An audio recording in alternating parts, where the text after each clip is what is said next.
Okay, welcome to this GCSE RS revision video for Buddhist beliefs and teachings. This is video 3 of 5. We're looking at the Four Noble Truths, interpretations of samsara, Nirvana, enlightenment, and the eightfold path / threefold way. So what about the Four Noble Truths? Well, the Four Noble Truths are the fundamental teachings of Buddhism. They're the teachings that are in the first sermon of the Buddha, given straight after just after his enlightenment, the 5 ascetics found in the Pali Canon. These teachings, this Dharma that they encapsulate, Buddhists believe they can reduce their suffering and make better progress, or perhaps final progress, on their spiritual pathway towards enlightenment. And they have different ideas of enlightenment. So the first noble truth we've covered a little bit of already. It's one of the 3 marks of existence. Dukkha. Every beginning in the cycle of samsara is subject to dukkha, to suffering. And there are 3 types of dukkha, or suffering, the Buddha identified, that you read about in the first sermon, in the turning of wheel of Dharma. The first type is kind of ordinary suffering, is called dukkha dukkha. Suffering because of change is called viparinama dukkha, and suffering due to attachment is sankhara dukkha, which also refers to a general dissatisfaction with life that arises from our longings for other things. So looking specifically at teaching, we look more at the 3 types in the section on the 3 marks of existence. So look at the previous video. So thinking a little bit more about the teaching on suffering, the teaching is that suffering exists and it's inevitable. In the Pali Canon, it says, "Now this, monks, is the noble truth of suffering." That's in the first sermon of the Buddha. This means that for Buddhists, suffering is a fundamental part of life or existence, deriving from the fundamental and inescapable aspects of life, such as birth, death, sickness. But also these other things, these other types of dukkha as well, and go back and look at the 3 types. So the Pali Canon says, monks, there are these 3 types of suffering. So make sure you know the 3 types: dukkha dukkha, viparinama dukkha, and sankhara dukkha.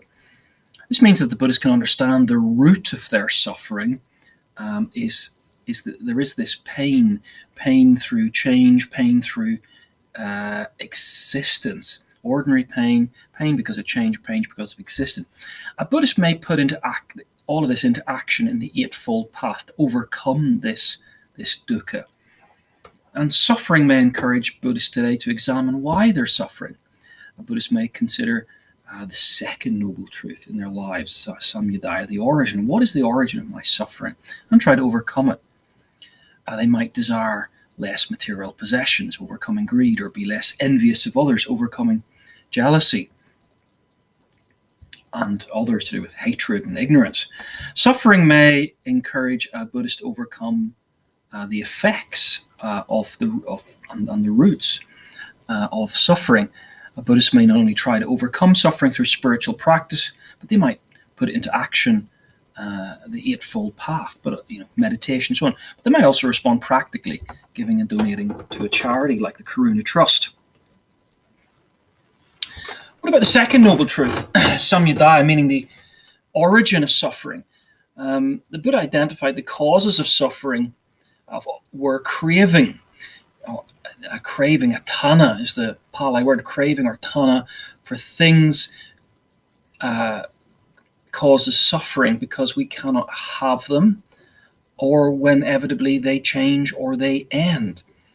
There's different types of tanha. We'll look in a second. Craving is one of the 3 poisons as well. The Buddha taught the 3 poisons of greed, or craving, hatred, and ignorance.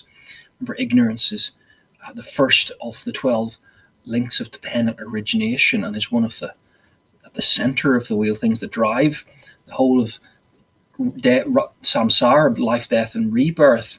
Pali Canon says the origin of suffering, it is craving. So what are the different types of craving? The Buddha says, well, there's a craving to do with the senses. Individuals desire sense pleasures, beautiful sights, eating, due to greed, not necessarily, and so on. Then there is a kind of desire to do with something you are not. This means individuals crave to be something they are not, i.e. rich or famous. Or there is this final kind of tanha or desire to not be. It means individuals crave to get rid of something or stop something from happening anymore. So the teaching on craving might encourage Buddhists to think about the things they desire that they cannot have or attain. Buddhists would yearn for objects, people, and traits they cannot have if they were filled with the three poisons and not yet awakened to its effects. And so they try and stop that. Craving would encourage Buddhists to follow the Buddha's Dharma. The Buddha may follow the Dharma of the Buddha set out in his teachings in the Eightfold Path, or the middle way. And it's by this way that Buddhists hope to overcome excessive desires of greed. They might, for example, in the step of right livelihood, they might practice seeking employment which does not promote excessive salaries or the exploitation of others. I've mentioned the three poisons, and we need to kind of look at these specifically: greed, hatred, and ignorance. The teaching about the three poisons is that our lives are comprised of these emotions, these feelings, these desires. And in the canon it says that all is burning. In the third sermon of the Buddha, the fire sermon, all is burning with the fire of ignorance, greed, and hatred. This means that, when he says all is burning, he means everyone is subject to greed, hatred, and ignorance. So in a sense, everything is burning. This means that all Buddhists must work to overcome these desires, which are responsible for the turning of the wheel of samsara. Look at the picture on the right. Remember the Dhammapada, the very first Dhammapada statement is saying this. Mind precedes all mental states. Mind is their chief. They are all mind-wrought. If with an impure mind, greed, hatred, or ignorance, a person speaks or acts, suffering follows him like the wheels that follow the foot of the ox. So one of the teachings about the three poisons is that they are a barrier to Nirvana, to enlightenment. In order to escape samsara, the Buddhists must overcome these three poisons of greed, hatred, and ignorance. And it can be achieved following the Buddha's Dharma in the Pali Canon, the Eightfold Path. Understanding the three poisons would encourage Buddhists to reflect, examine their life, and consider how they are poisoned. It might mean that a Buddhist would consider the feelings that they have, ignorance, greed, or hatred, try and overcome them in their own lives to reduce suffering in their life. For example, they might do the opposite of greed. They would be generous, dana, rather than want. Greed, hatred, and ignorance, they would love rather than hate. Metta would be the opposite of greed, hatred, and then ignorance would be prajna, to develop wisdom. The three poisons would encourage Buddhists to engage thus in Buddhist practice to overcome their, as we said, ignorance. They develop study of maybe the Pali scriptures concerning their craving. They would think about it, engage in perhaps metta meditation to develop their love, so to be filled with love for others, not hate. Again, Dhammapada 5 says, hatred is never appeased by hatred in the world.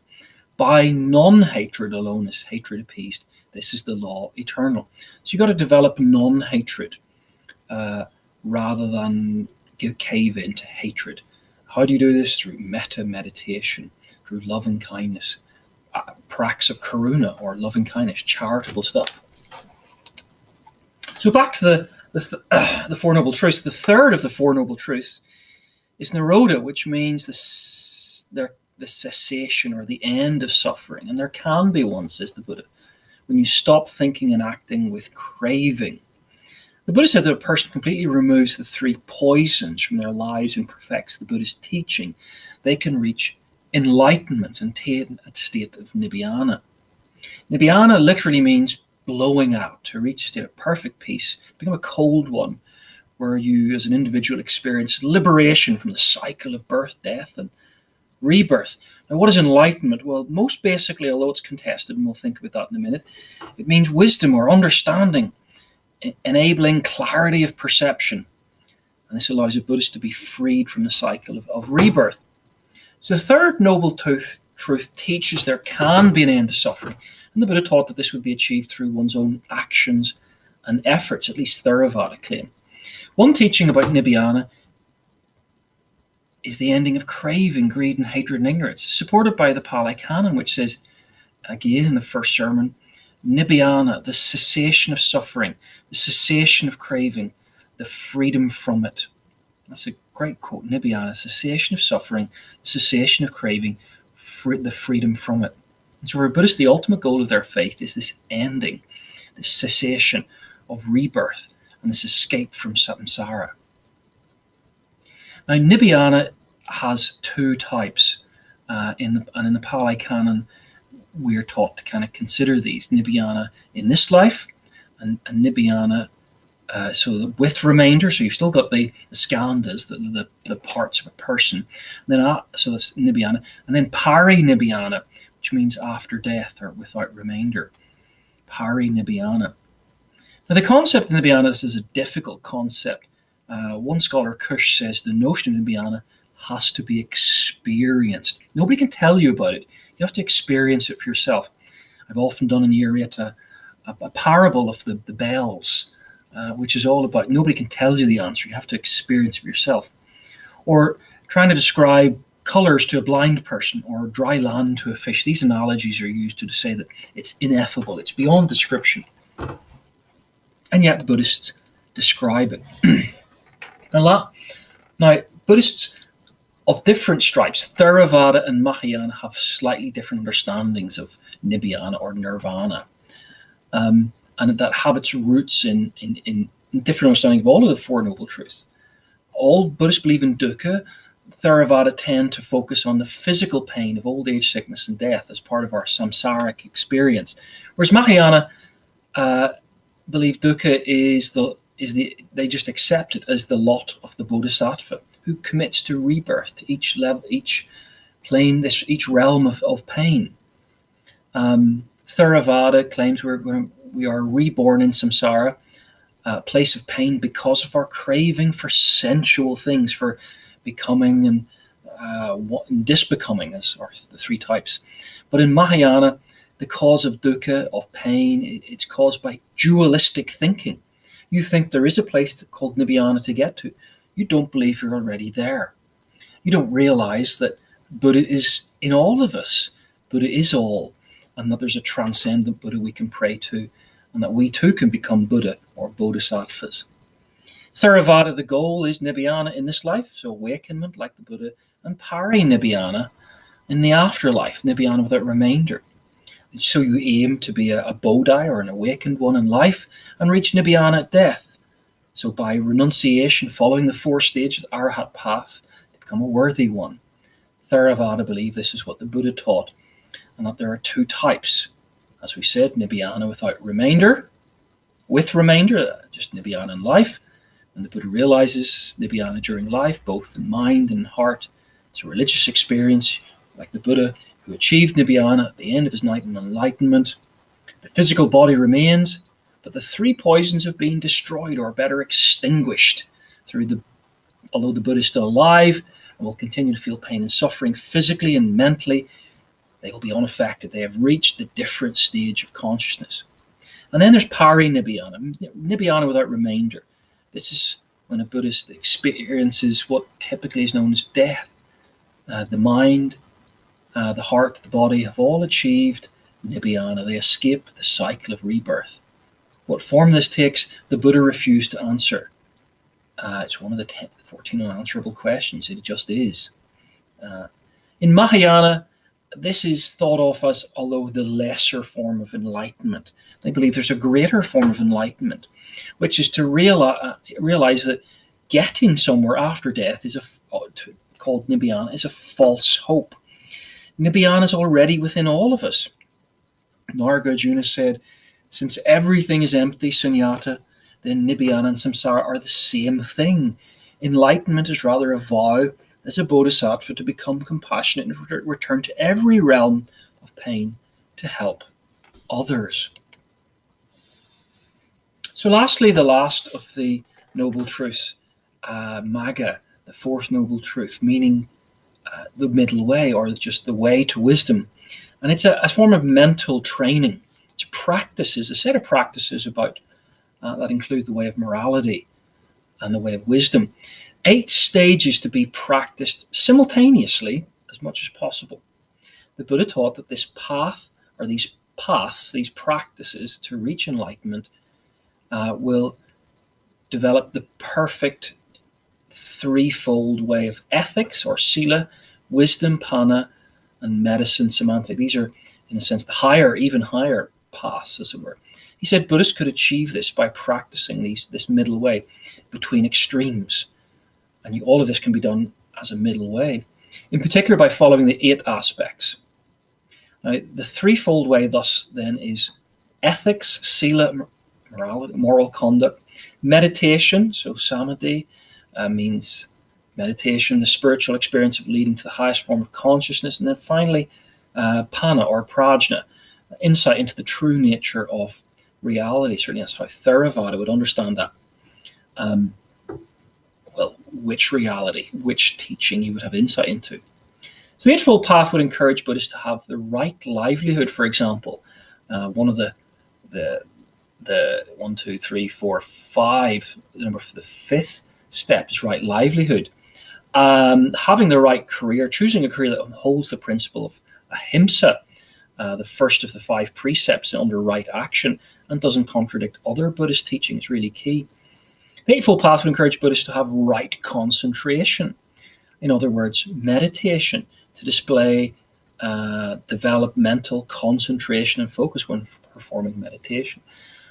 And all of the other stages. Now notice the Pali Canon justifies all this. It says, just this noble eightfold path, right view, right speech, right action, right effort, right livelihood, right mindfulness, right concentration, the cessation of suffering, and the noble eightfold path leads to the cessation of suffering. So that is the end of video 9.